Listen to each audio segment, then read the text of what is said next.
네, 오늘은 시편 68편 6절 말씀, 가정의 달을 맞이해서 시리즈 설교를 준비했는데요. 첫 번째로 가정, 고독한 자들이 쉴 곳이라는 제목으로 하나님 말씀 함께 나누도록 하겠습니다. 여러분, 우리가 살고 있는 이 시대는 많은 것들이 바뀌어 가고 있습니다.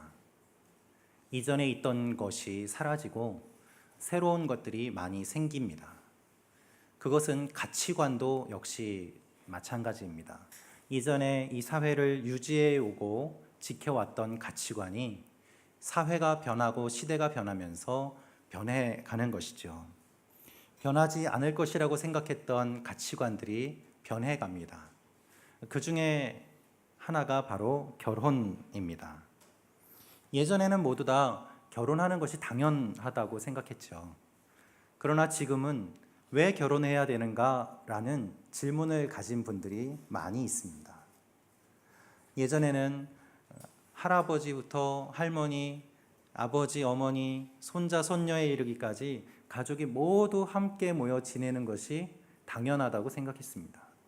그러나 지금은 부모님과 같이 사는 것도 아니고 혼자 사는 가정이 매우 많이 있는 시대입니다. 예전에는 이 남자와 여자가 결혼하는 것이 당연하다고 생각했습니다. 그러나 이제는 굳이 남자와 여자가 아니더라도 같은 성별끼리도 결혼하는 시대가 되기도 했습니다. 여러분, 우리 가운데 그리고 우리 주위에 이전과는 다른 매우 다양한 가족의 모습이 생겨나고 있는 것이 현실입니다. 그 가치관이 바뀌어 가고 있고 또한 그것이 옳으냐 그르냐로 많은 이야기들도 나오고 있는 것이 사실입니다. 그렇다면 이 다양한 가족의 모습 가운데 하나님은 과연 무엇을 말씀하고 계실까요? 성경에서는 가정에 대해서 무엇을 이야기할까요? 우리 5월을 맞이하여 성경에서는 가정을 어떻게 이야기하고 있는지, 하나님께서는 무엇을 말씀하시는지 함께 보도록 하겠습니다. 오늘은 그 첫 번째로 고독한 사람들이 쉴 곳으로 가정을 주시는 하나님에 대해서 보도록 하겠습니다. 시편 68편 6절 말씀 다시 읽도록 하겠습니다. 시작.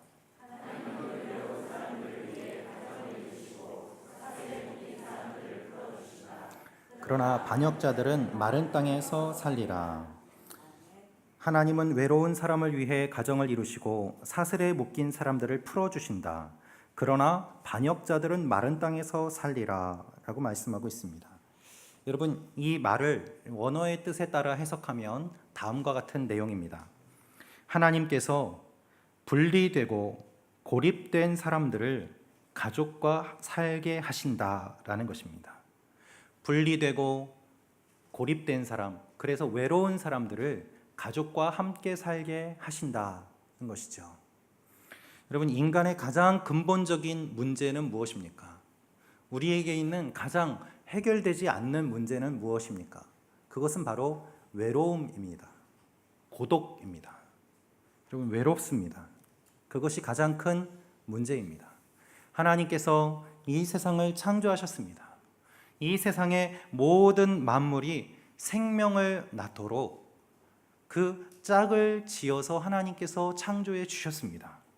그런데 하나님께서 인간을 만드실 때는 조금 특별하게, 독특하게 만드셨습니다. 하나님께서 인간을 만드실 때 아담을 먼저 만드신 것이죠. 그래서 아담은 외로움을 느꼈습니다. 하나님은 이렇게 말씀하십니다. 창세기 2장 18절입니다. 같이 읽겠습니다. 시작. 말씀하셨습니다. 사람이 혼자 있는 것이 좋지 않으니 내가 그에게 알맞은 돕는 사람을 만들어 주겠다. 아멘. 여호와 하나님께서 말씀하셨습니다. 사람이 혼자 있는 것이 좋지 않으니 내가 그에게 알맞은 돕는 사람을 만들어 주겠다. 여러분, 오해하지 마십시오. 하나님이 하와를 만들 계획이 없었는데 아담이 혼자 있는 것을 보고 불쌍해서 하와를 만들어 주셨다. 그런 의미가 아닙니다. 하나님은 처음부터 아담과 하와를 만드실 계획을 갖고 계셨습니다. 그런데 아담을 먼저 만드신 것이죠. 그리고 아담이 홀로 지내면서 깊은 외로움을 먼저 경험하게 하셨습니다. 그 이유가 있습니다. 그것을 보도록 할 텐데요. 그것은 동물과 다른 인간으로서 하나님이 창조하신 원리가 있기 때문입니다. 여러분, 동물은 처음부터 짝이 있었습니다. 그래서 본능에 따라서 함께 살고 생명을 낳으면 됩니다. 하지만 인간은 다릅니다. 인간은 본능에 따라 사는 존재가 아닙니다.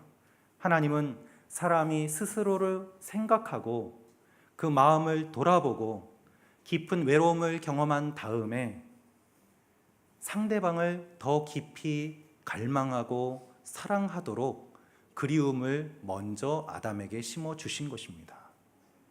아담을 먼저 만드시고 하나님이 하신 일을 보면 알 수 있습니다.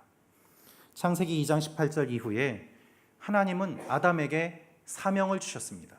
그 사명은 무엇인가 하면 여러 생물들의 이름을 지어주는 것입니다. 아담이 각각 동물들의 이름을 지어주면서 또한 스스로의 모습을 보면서 생각했습니다. 왜 나에게는 짝이 없을까? 모두 다 짝이 있는데 왜 나에게는 배우자가 없을까? 깊이 생각하고 그리워하고 외로워했다는 것이죠. 그 이후에 하나님이 하와를 만드십니다.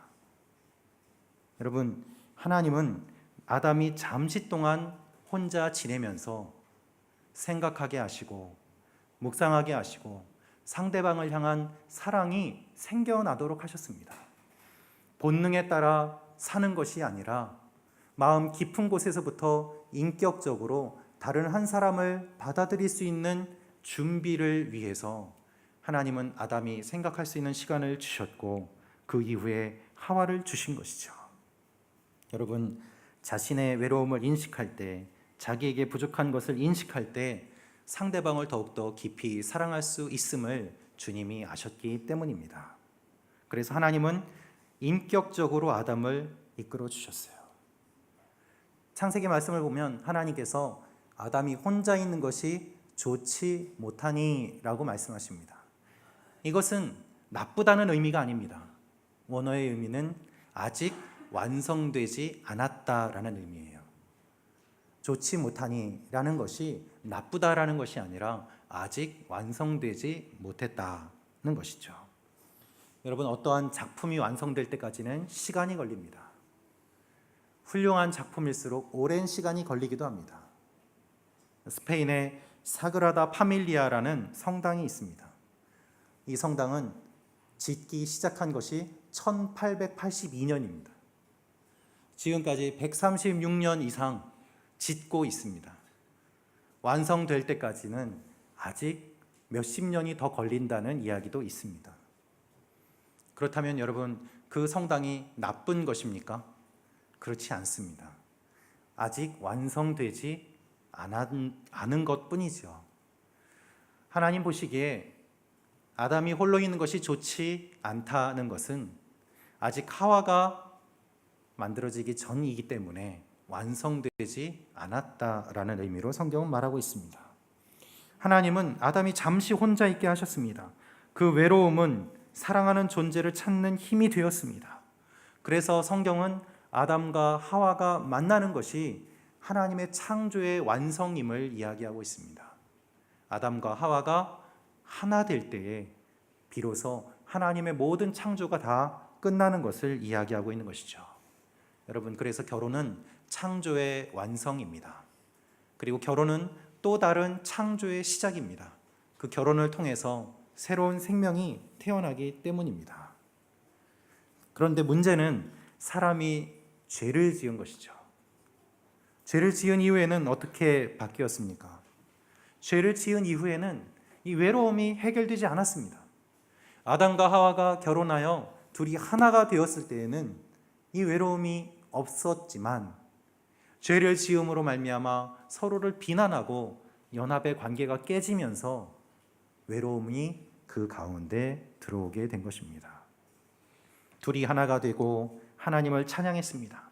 그러나 죄를 지은 이후에는 둘이 서로가 서로를 비난합니다.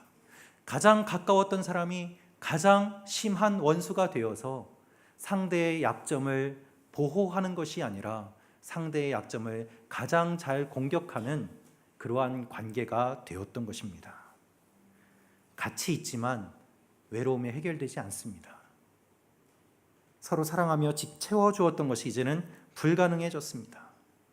여러분, 결혼해서 살고 있지만 같이 살고 있음에도 불구하고 외로움을 느끼시는 분들이 얼마나 많이 있는지 모릅니다. 결혼 관계는 유지하지만 그 외로움을 해결하지 못하는 분들이 의외로 굉장히 많이 있습니다.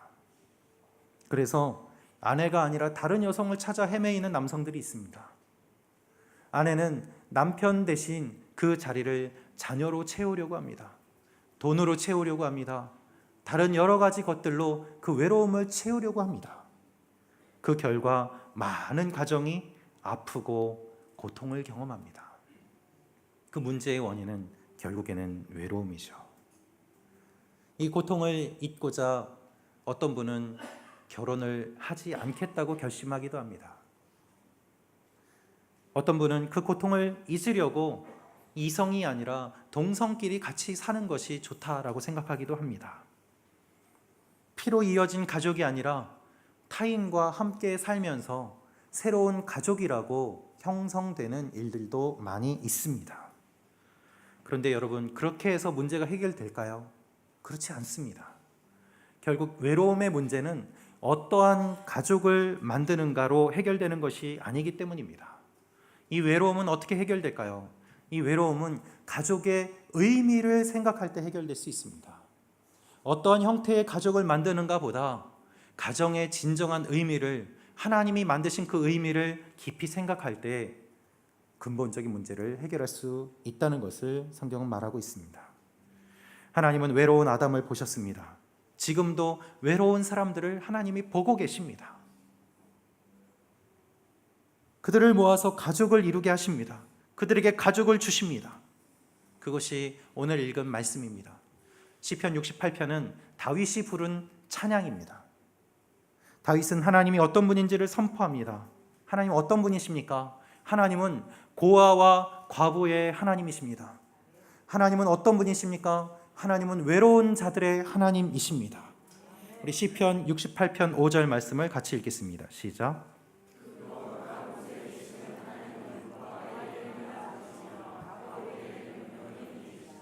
그 거룩한 곳에 계시는 하나님은 고아들에게는 아버지가 되시고 과부들에게는 변호인이 되신다 말씀하세요. 하나님이 말씀하시는 고독한 사람은 누구일까요? 고아와 과부입니다.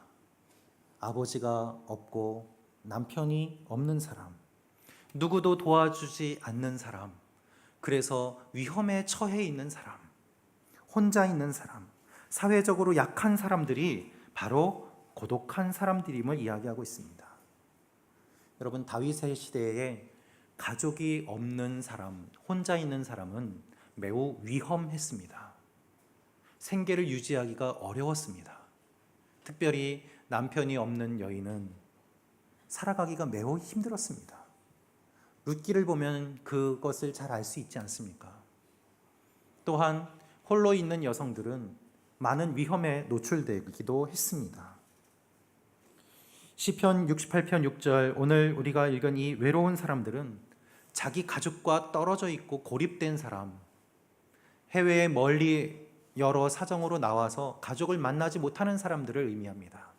즉 하나님은 고아와 과부와 가족들에게 떨어져서 홀로 지낼 수밖에 없는 그 사람들을 기억하시고 보호하시는 하나님임을 말하고 있는 것입니다.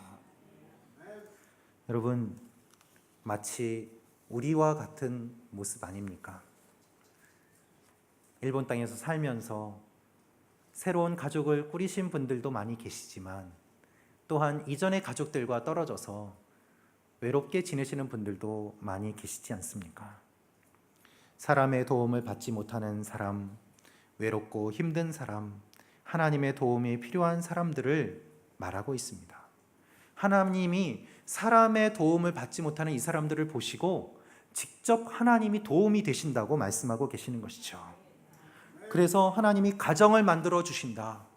홀로 있지 않게 하시고 가정을 만들어 주셔서 혼자 있는 것을 좋지 않게 보시고 함께하는 가족을 주셔서 우리의 인생을 완성시켜 가신다라는 말씀이 오늘의 말씀인 것이죠. 여러분, 하나님이 우리를 인도해 주십니다. 하나님이 우리를 돌보아 주십니다. 우리는 버림받은 존재가 아닙니다.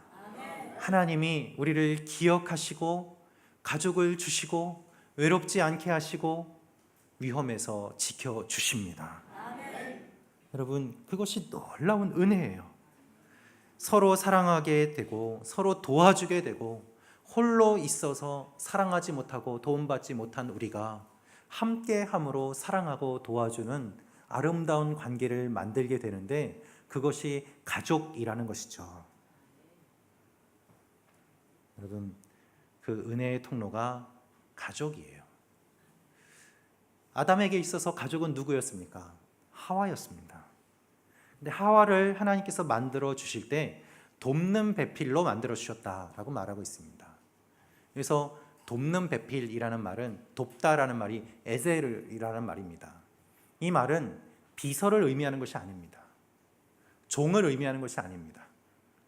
여성분에게 돕는 배필이니까 내 말을 들어라 이렇게 말하는 것은 성경적인 것이 아니에요. 성경에서 말하는 돕는 배필이라는 말, 돕다라는 말은요, 이와 같은 의미입니다. 전쟁에서 적군과 싸우고 있습니다. 그런데 내가 지고 있어요. 곧 패할 것 같은 그 상황에 저 멀리서 큰 군대의 함성이 들려옵니다. 그리고 그 군대가 나타나서 적을 물리치고 나를 돕는 것이죠. 그것이 돕는 배필이라는 의미예요. 전쟁에서 함께 싸워 승리를 같이 맛보는 돕는 손길, 그것이 하나님 말씀하시는 에제르, 즉 돕는 배필이라는 뜻입니다.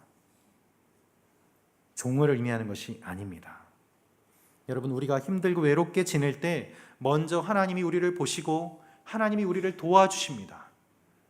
어떻게 도와주실까요? 구체적으로 돕는 배필을 통해서 서로를 돕게 하시고 가족이 서로 사랑하게 하고 서로 의지하게 함으로 인해서 많은 위협들 가운데 우리를 지켜주시는 것입니다. 우리는 부모님이 자녀를 지킨다고 생각합니다. 그러나 여러분, 생각해 보십시오. 자녀가 부모를 지키는 일이 얼마나 많이 있습니까? 자녀들 때문에 부모님이 힘을 얻고 자녀들 때문에 가정이 지켜지는 일들은 얼마나 많이 있습니까? 일방적으로 돕는 것이 아니라 서로 사랑과 도움을 주고받는 관계가 가족임을 하나님은 말씀하고 계십니다. 그래서 하나님이 도와주시고 가족이 도운 결과 어떤 일이 일어나는가? 사슬에 매인 사람들이 풀어져요. 할렐루야. 이것이 오늘 말씀입니다. 사슬에 묶인 사람들을 풀어주신다. 이것이 가정의 진정한 의미예요. 컴패션이라는 국제 단체가 있습니다. 이 단체는 어린이들을 사랑으로 양육하는 단체입니다. 하나님의 사랑을 전하고 그 아이가 성장할 때까지 지속적으로 돕는 그러한 단체입니다. 국제기구입니다. 그런데 이 컴패션의 한국 대표로 계시는 서정인 목사님이라는 분이 계십니다. 이분이 고맙다라는 책을 쓰셨는데 그 책에 다음과 같은 내용이 나옵니다. 엘살바도르의 한 교회 학교 선생님이 자신의 이야기를 들려주었습니다. 이분이 예전에는 마약을 파는 마약 상인이었습니다. 엘살바도르 지역 자체가 많은 사람들이 마약에 중독돼 있고 조직폭력배가 마약을 팔면서 자금을 벌어들이고 있었습니다. 이 사람도 조직폭력배의 일원이었고 마약을 파는 사람이었습니다. 그러다가 경찰에 잡혀서 형무소에 들어가게 되었습니다.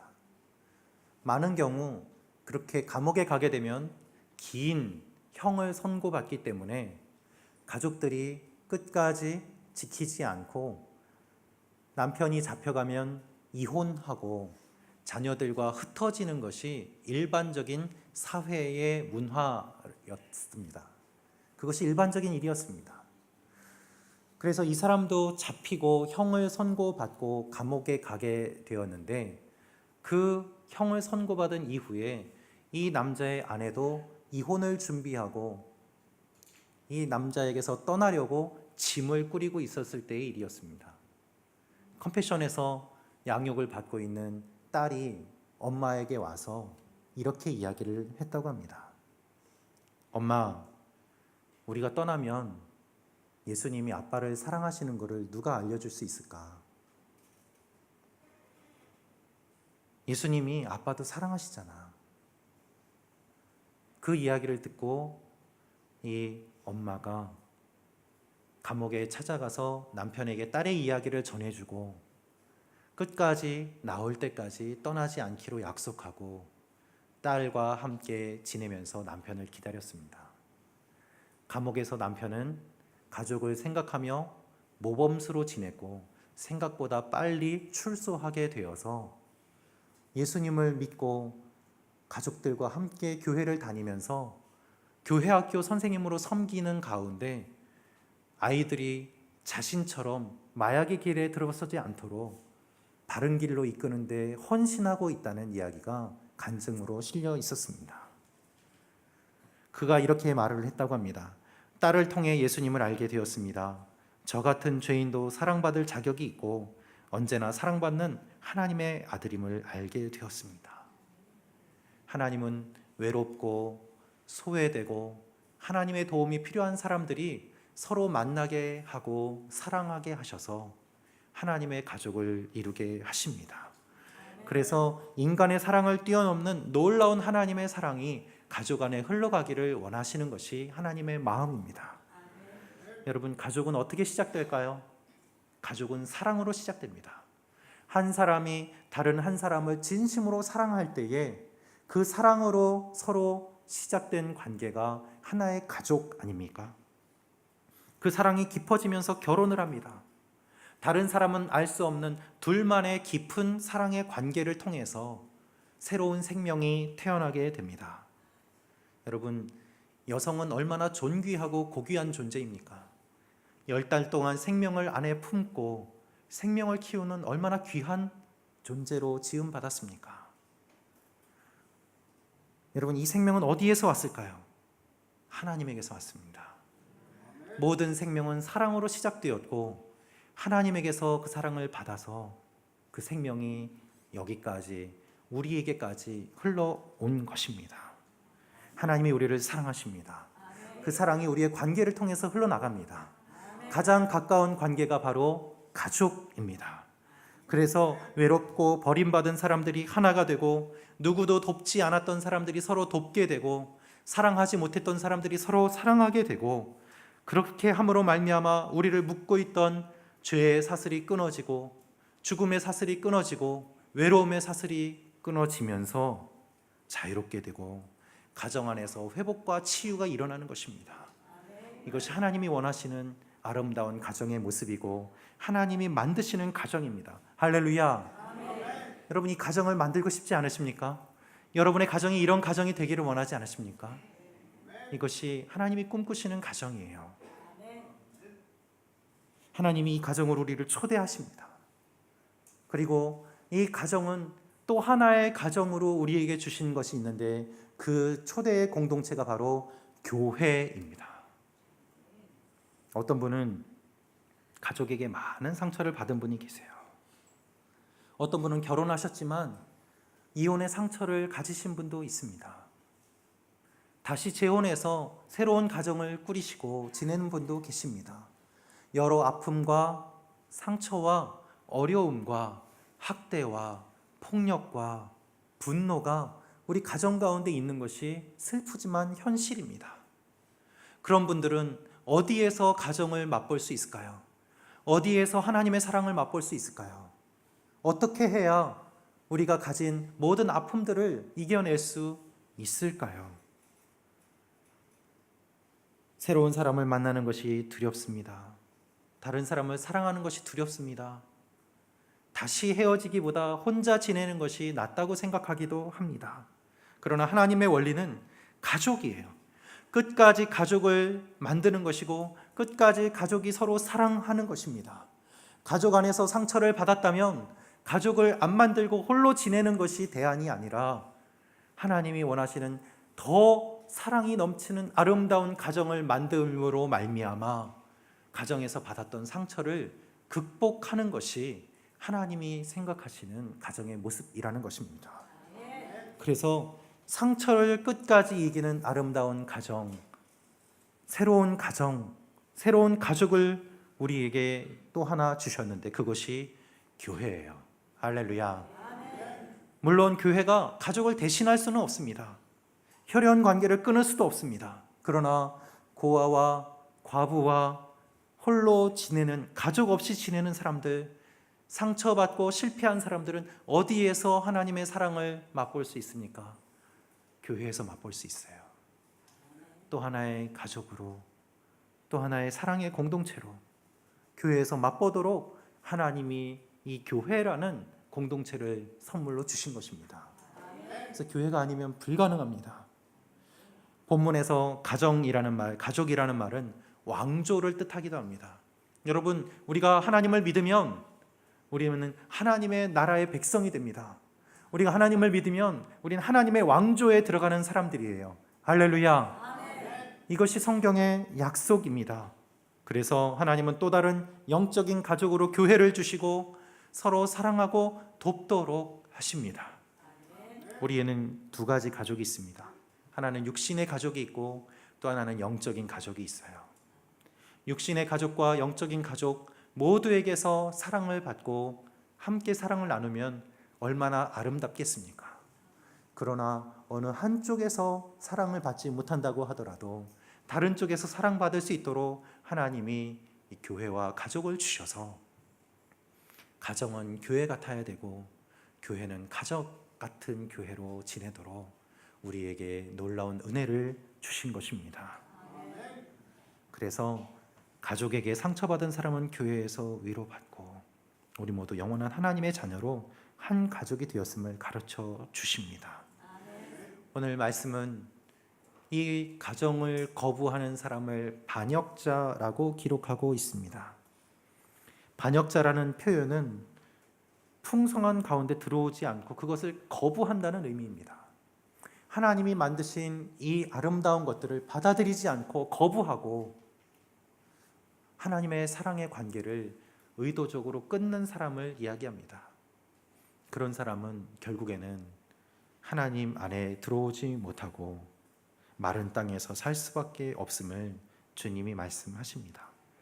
풍성한 가운데 들어오는 것을 거부하면 풍성하지 않은 마른 땅에 살 수밖에 없음을 주님이 말씀하시며 모든 외로운 사람들이 다 이 풍성한 관계 가운데 들어오도록 초대하고 계시는 것입니다. 지난 한 주 동안 저희 교회에 의미 있는 일이 있었습니다. 지난 월요일 4월 29일 날 저희가 리더십 바베큐 파티를 했습니다. 어린아이부터 어른에 이르기까지 많은 분들이 오셔서 좋은 시간과 또 교제의 시간을 가졌습니다. 그날 처음 참석하신 분도 계셨습니다. 교회 모르지만 가족을 따라서 처음 오신 분도 계셨습니다. 함께 인사를 나누고 좋은 교제의 시간을 갖기도 했습니다. 또 가족이 오지 못하고 혼자 오신 분도 계셨습니다. 그러나 어린이부터 어른에 이르기까지 주님 안에서 다 같은 한 공동체고 한 가족임을 느끼는 귀한 시간이었습니다. 그 다음 날인 화요일 김창숙 성도님의 장례식이 있었습니다. 비가 내리는 가운데서도 40여 분이 넘는 많은 성도님들이 함께 해주셔서 마지막 가는 길을 함께 하시고 위로 예배를 드리며 한국에서 오신 유가족들을 위로해 주셨습니다.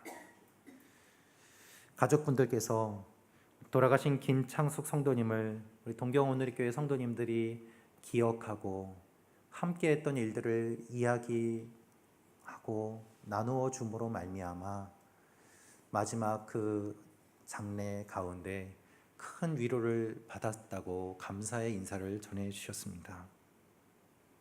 한 주 동안 함께 기뻐하는 일들과 함께 슬퍼하는 일들을 경험하면서 우리가 피로 맺어진 관계는 아니지만 예수 그리스도의 십자가 안에서 하나 된 한 가족임을 경험하는 시간들이었습니다.